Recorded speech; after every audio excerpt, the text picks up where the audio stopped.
যে দেওয়ারের বিয়ে রিসেপশানে গেলাম, তাই কিছু মুহূর্ত তুলে ধরেছি কেমন সাজিয়েছে। এই যে দেখুন আপনারা, কনেযাত্রী এসেছে বলে প্রচুর বোম ফোটানো হয়েছে, 8 ঘন্টা ধরে যতটুকু পেরেছি ক্যাপচার করেছি। এটাই হবে তো বাবা বাবু। এই যে জোকার সেজেছে যে, সে তো পানিকে এত ভালো লেগেছে যে ছাড়ছেই না। দেখুন গণেশ মূর্তি বসিয়েছে, সবাই আছে, এই যে ফটো তোলাতুলি হচ্ছে, সব খুব আনন্দ পেয়েছি। আমি একটু পোজ নিচ্ছিলাম, দেখছিলাম, একটু ভাবলাম রিলস বানাবো। এই যে ককটেল হয়েছিল,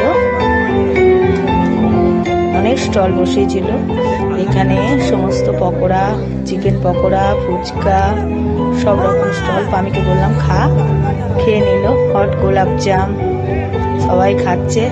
এগুলো সব একটু তুলে ধরলাম বন্ধুদের কাছে, কেমন লাগছে একটু সবাই বলো, ঠিক আছে? তারপরে তো চলে গেলাম, সব ছবি তোলা হয়ে গেল, চলে গেলাম ড্যান্সের ওখানে, একটু ডিজে করব বলে। ছোট মিনি ডিজে হয়েছে, সবাই নাচছে, আমিও একটু কোমর দোলাচ্ছিলাম। পামিকে কিন্তু ছাড়ছেই না, ওই আমাদের জামাই বলেছি ওকে, কি খুশি হয়েছে। ননদরা মিলে আমরা সবাই নাচছিলাম, আর থাকতে না পেরে সবাই বলল যে চলো একটু নাচবো। এই যে দাদাও নাচছে, আমার ননদ নাচছে, এই খুশ শ্বশুরকে নিয়ে, খুব মজা হয়েছে।